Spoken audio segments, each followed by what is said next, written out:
Алекминске прошел благотворительный концерт, организованный самыми юными жителями района, ребятами из местных школ. Деньги, вырученные от продажи билетов, пойдут на благую цель – помощь детям Донбасса. Репортаж Елены Фаст.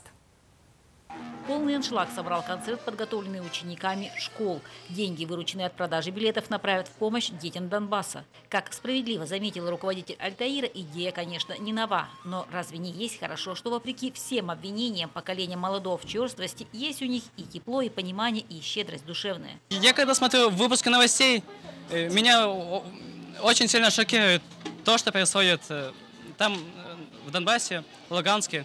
Мы решили организовать благотворительный концерт, с помощью которого мы соберем необходимые средства, которые отправят в фонд помощи детям.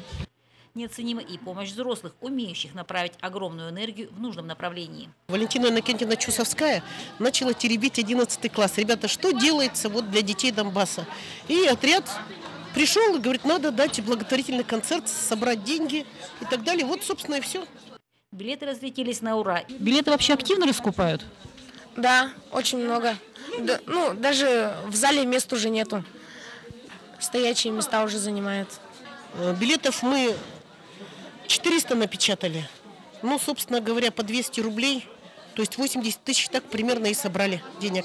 И плюс ярмарки еще. И это еще раз подтверждает, люди готовы откликнуться и прийти на помощь. Лично я вообще без слез не могу смотреть на хронику этих событий, поэтому любыми средствами, способами надо откликаться. Чем мы можем помочь? Вот мы можем внести свой вклад в помощь детям Донбасса. Елена Фаст, Максим Копылов, НВК Саха, Алекминск.